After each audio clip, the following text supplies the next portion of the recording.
Hola, somos estudiantes de Psicología de la Facultad de Estudios Superiores Iztacala. En este video abordaremos el trastorno denominado esquizofrenia, considerado como psicótico. Describiremos su sintomatología, métodos de detección y tratamiento acorde. ¿Sabes a qué se refiere la palabra psicótico? ¿Sí? ¿No? Pues déjame decirte. El término psicótico ha sido definido de varias formas distintas, aunque no se han aceptado del todo. La palabra psicótico se refiere a las ideas delirantes y a las alucinaciones manifiestas, debiendo presentarse estas últimas en falta de conciencia de su naturaleza patológica. Una definición más amplia incluye las alucinaciones, que son experiencias alucinatorias por el sujeto, lenguaje y comportamiento gravemente desorganizado. Algunas de las definiciones aportadas por la Sociedad Americana de Psicología, APA por sus siglas en inglés, está basada en los síntomas.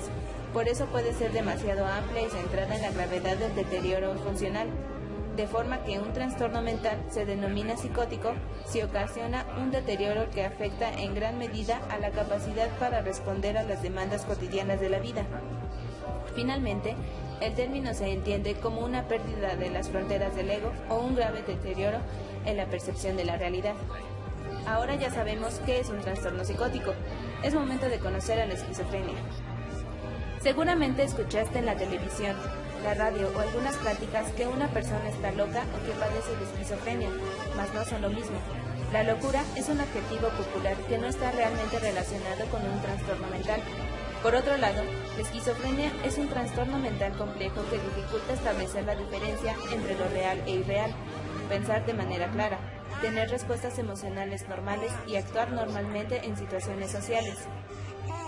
Muchas personas padecen este trastorno. Se ha estimado que a nivel mundial entre el 0.5 y el 1.5 de los adultos pueden padecer este trastorno. En un año, entre 8 y 43 personas por cada 100.000 habitantes son diagnosticadas como esquizofrénicos. A lo largo de la historia, diferentes personajes famosos han sido diagnosticados como esquizoides. Entre ellos destacan los pintores como Miguel Ángel, Vincent Van Gogh, Salvador Dalí, escritores como Franz Kafka, Charles Dickens, Hermann Hesse, científicos como Charles Darwin, Nikola Tesla, John Forbes Nash, Isaac Newton, y músicos como Axl Rose, Syd Barrett y Kurt Cobain. En México, 1 de cada 100 habitantes sufre de esquizofrenia. El 50% carece de un tratamiento e incluso de un diagnóstico adecuado, por lo que muchos se suicidan o mueren a temprana edad. En 1910, el presidente Porfirio Díaz inauguró el Hospital Psiquiátrico La Castañeda, siendo esta la primera institución en el país en atender a pacientes con esquizofrenia y otros trastornos psiquiátricos. Este trastorno representa un gran gasto para los pacientes, ya que el promedio de estancia en alguna institución psiquiátrica para atender una recaída es de 10 días. En el Hospital Psiquiátrico Héctor Hernán Tovar Acosta del Instituto Mexicano del Seguro Social, el costo por día de una cama es de 4,500 pesos. ¿Qué nos puede causar la esquizofrenia? No existe un motivo específico que provoque este trastorno, pero generalmente es asociado a la genética. Se presenta en ambos sexos, pero con menor intensidad en las mujeres y su aparición es más tardía. Es poco común en los niños, pero puede presentarse después de los 5 años y confundirse con autismo. ¿Cómo podemos saber si alguien tiene esquizofrenia? Lamentablemente no existe una forma precisa para saberlo. El diagnóstico se hace mediante una entrevista en la cual se pregunta al paciente y a sus familiares sobre los síntomas. Si es que han durado por lo menos 6 meses e incluye por lo menos un mes de síntomas activos.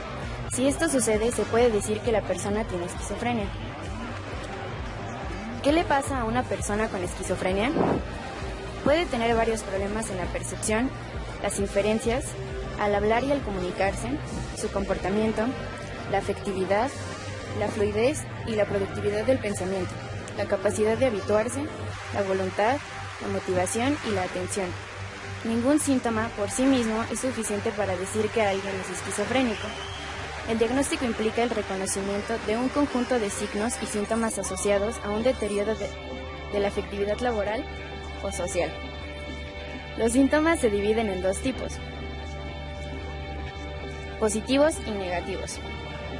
Los positivos reflejan un exceso o distorsión de las funciones normales, mientras que los síntomas negativos muestran una disminución o pérdida de las funciones normales, incluyendo distorsiones o ideas delirantes, las alucinaciones, el lenguaje y el comportamiento gravemente desorganizado. Los negativos son restricciones del ámbito y la intensidad de la expresión emocional, de la fluidez y la productividad del pensamiento, y el lenguaje, así como el inicio del comportamiento dirigido a un objetivo. ¿Todos los esquizofrénicos padecen lo mismo? No. La esquizofrenia tiene diferentes subtipos según los síntomas que tiene en el momento de la evaluación. Por esto, el diagnóstico de un subtipo puede cambiar con el tiempo. Los subtipos son: paranoide. La característica principal es que tienen ideas delirantes o alucinaciones auditivas. En una conversación no tienen la capacidad cognitiva y de la afectividad. Desorganizado. Se caracteriza por el lenguaje y el comportamiento desorganizado, apatía o afectividad inapropiada. El lenguaje desorganizado puede ir acompañado de tonterías y risas que no tienen una clara conexión con el tema. Catatónico. La característica principal del subtipo catatónico es una marcada alteración psicomotora que puede incluir inmovilidad, actividad motora excesiva, negativismo extremo, falta de habla, peculiaridades del movimiento voluntario, repetición involuntaria de sonidos o movimientos. También pueden existir casos en los que no se sabe qué subtipo de trastorno es y se considera esquizofrenia general. ¿Tiene cura? Por desgracia, este padecimiento no tiene cura. Los psicólogos no tienen un tratamiento para afrontar este problema. Solo se cuenta con tratamientos de apoyo en los que se enseña al paciente habilidades sociales. Normalmente estos casos son atendidos con el uso de medicamentos antipsicóticos para controlar los síntomas. Pero el abuso de estos puede provocar disinencia tardía, es decir, un padecimiento que provoca movimientos corporales anormales e involuntarios. En conclusión, la esquizofrenia afecta a un sector importante de la población.